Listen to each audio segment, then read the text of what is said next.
Hello friends, welcome back to cinema secrets. இன்னைக்கு இந்த வீடியோவில் நான் எந்த படத்தை விமர்சனம் பண்ண போகிறேன் அப்படின்னு பார்த்தீங்கன்னா, மணிரத்னம் அவர்களின் இயக்கத்தில் கமலஹாசன், சிலம்பரசன் டிஆர், த்ரிஷா, அசோக் செல்வன் மற்றும் ஜோஜு ஜார்க் அவர்களின் நடிப்பில் வெளியான ஒரு கேங்ஸ்டர் படம் தான் தக் லைஃப் அப்படின்ற படம் இன்னைக்கு வெளியாக இருக்குது. பயங்கர மிக்சட் ரிவ்யூஸ்லாம் வந்துருக்கு. ஆனால் என்னோட பாயிண்ட் ஆஃப் வியூவில், என்னோட சொந்த கருத்தில் இந்த படம் எப்படி இருக்குது அப்படின்றத பற்றி தெளிவாக இன்றைக்கி பேசுவோம் நண்பர்களே. அதாவது இந்த படத்தோட பாசிட்டிவ்ஸ் மற்றும் நெகட்டிவ்ஸை பேசுறதுக்கு முன்னாடி இந்த படத்தோட கதையை பற்றி நம்ம பேசுவோம்.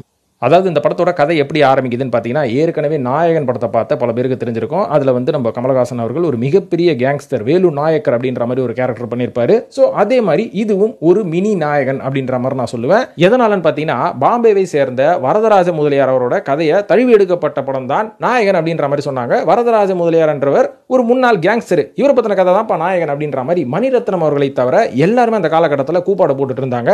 ஆனால் அதை அவர் பெருசாக கண்டுக்கல. இது என்னோட சொந்த கற்பனை கதை அப்படின்ற மாதிரி சொன்னார். சரி, ஓகே, நாயக்கர் போயிட்டு போறாரு அப்படின்ற மாதிரி அன்னைக்கு விட்டாச்சு.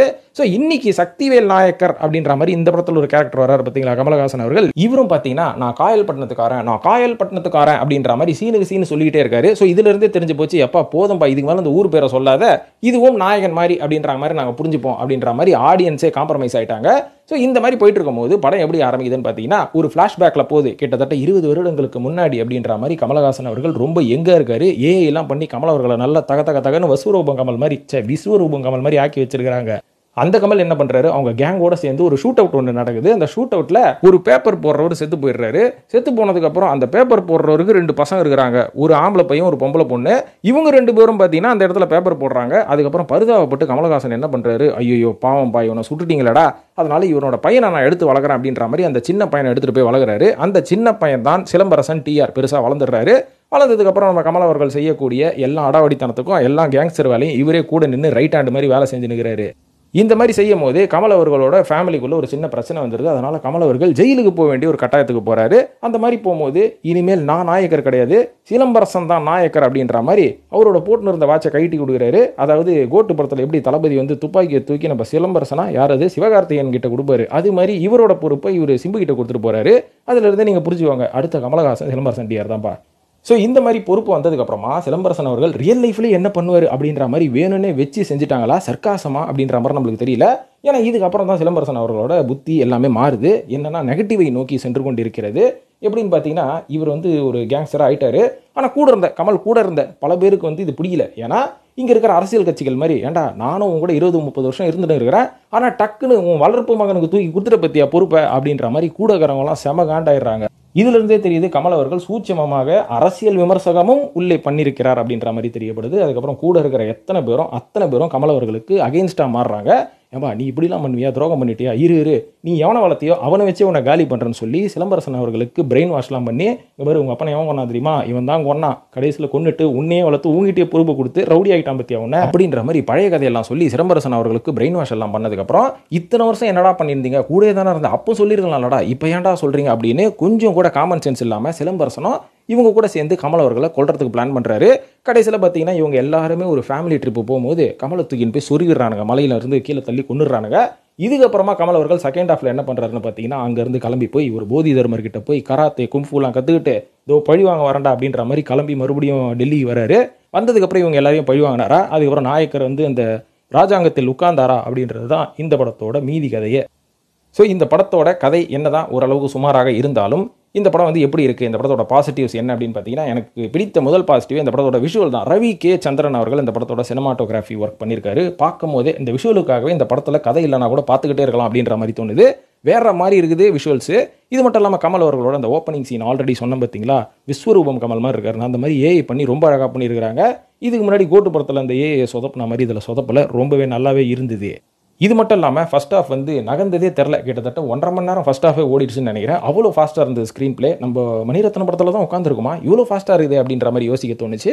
அந்த அளவுக்கு வந்து ஃபர்ஸ்ட் ஹாஃப் வந்து ரொம்ப ரியாலிட்டியாகவும் உண்மையாகவும் தத்ரூபமாகவும், உண்மையாக ரியாலிட்டியில் என்னங்க நடக்கும், ஒரு கேங்ஸ்டர் வாழ்க்கையில் எப்படி இருக்கும், அந்த குடும்பம் எப்படி இருக்கும் அப்படின்ற மாதிரி ரொம்ப ரியாலிட்டியாக கொண்டு போயிருந்தாங்க. அதனால் ஓகே, ஃபர்ஸ்ட் ஹாஃப் வந்து கொஞ்சம் ஜாலியாகவே பார்த்தோம். ஆனால் செகண்ட் ஹாஃப் வந்ததுக்கப்புறம் தான் தெரியுது, மணிரத்னம் அவர்களுக்கும் சங்கர் பை பிடிச்சிருச்சா? ஏன்னா செகண்ட் ஹாஃப் ஃபுல்லாகவே கற்பனை கதைகள் தான். உதாரணத்துக்கு சொல்லணும்னா, இவர் நேபாளுக்கு போகிறது, அதுக்கப்புறம் அங்கே அடிக்கிற அந்த பனிப்புயலில் மாட்டுறது, இதுக்கப்புறம் 2 வருஷம் நான் பிளாக் பெல்ட் கற்றுக்கினேன், போதி தர்மர் கிட்ட இருந்து கராத்தே கும்ஃபுலாம் கற்றுக்கினேன் அப்படின்ற மாதிரி இந்தியன் 2ல வர தாத்தா மாதிரி வந்து நிற்கிறாரு.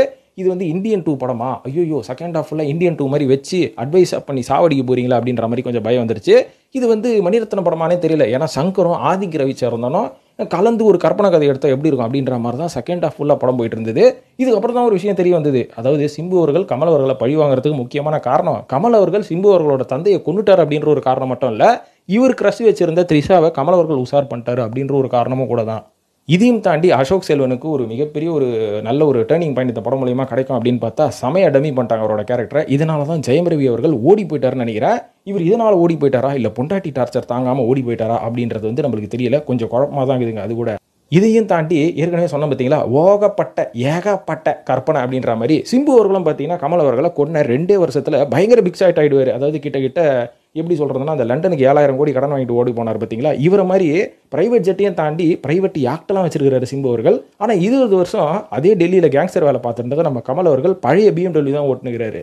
ஸோ இந்த மாதிரி ஃபஸ்ட் ஹாஃபோட ஒட்டாத செகண்ட் ஹாஃப், ஃபஸ்ட் ஹாஃப்லையாச்சும் ஒரு கதையாக போச்சு, செகண்ட் ஹாஃபில் அதே மாதிரி கதையாக போய் முடிச்சிருந்தாங்கன்னா இது ஒரு தலை சிறந்த சூப்பர் படம் மணிரத்னம் அவர்களின் படம் அப்படின்ற மாதிரி நம்ம சொல்லியிருக்கலாம். ஆனால் செகண்ட் ஹாஃபில் என்ன ஆச்சுன்னு தெரில மணிரத்னம் அவர்களுக்கு. எவனாவது உள்ள பூந்து செய்வனை வச்சிட்டானா தெரில. ஏன்னா செகண்ட் ஹாஃப் ஃபுல்லாக பார்த்தீங்கன்னா கேரக்டர் டெஃபினேஷன் சுத்தமாக கிடையாது. கதையில் வந்து இவங்க ரவுடின்றாங்களே தவிர எந்த ஒரு ரவுடித்தனமும் இவங்க பண்ண மாதிரி தெரியல. ஏதோ ஃபஸ்ட் ஹாஃபில் ஒரே ஒரு பையனை கொண்டுருவாங்க ஈவ்டீசிங் பண்ணனால, அதை தாண்டி இவங்க ஸ்மக்லிங் பண்ணுறாங்களா இல்லை ரவுடித்தனம் பண்ணுறாங்களா கட்ட பஞ்சாயத்து பண்ணுறாங்களா அப்படின்ற மாதிரி எதுவுமே இவங்க காமிக்கவே இல்லை. ஆனால் ஆளுக்கு பார்த்தீங்கன்னா வால்வோ, BMW, பென்ஸு அப்படின்ற மாதிரி ஹை கிளாஸ் காரில் சுற்றிக்கிட்டு இருக்கிறாங்க. ஆனால் தங்குறது ஃபுல்லாக பழங்காலத்து வீட்டில் தங்கி நிற்கிறாங்க. என்ன மேட்ருனே தெரியல.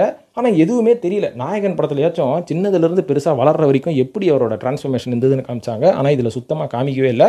எல்லாமே கட் ஷாட் பண்ணி காமிச்சனால ரொம்ப அவசரமாக உட்காந்து எடிட்டிங் பண்ண மாதிரி இருந்தது இந்த படம். அதனால் கேரக்டர் டெஃபினேஷனும் இல்லை, கதை டெஃபினேஷனும் இல்லை.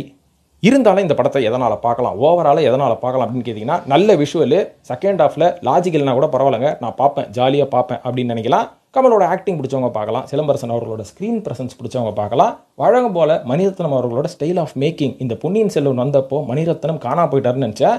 ஆனால் மறுபடியும் மணிரத்னம் அவர்கள் அவரோட ஸ்டைல் ஆஃப் மேக்கிங்கை கொண்டு வந்துட்டாரு. ஸோ இதனால் இந்த படத்தை பார்க்கலாமே தவிர லாஜிக்னு ஏதாவது எதிர்பார்த்தீங்கன்னு வைங்களேன் 10 பைசா தெரியாது. ஸோ இந்த படத்துக்கு சினிமா சீக்ரெட்ஸ் கொடுக்கக்கூடிய ரேட்டிங் 5க்கு 3.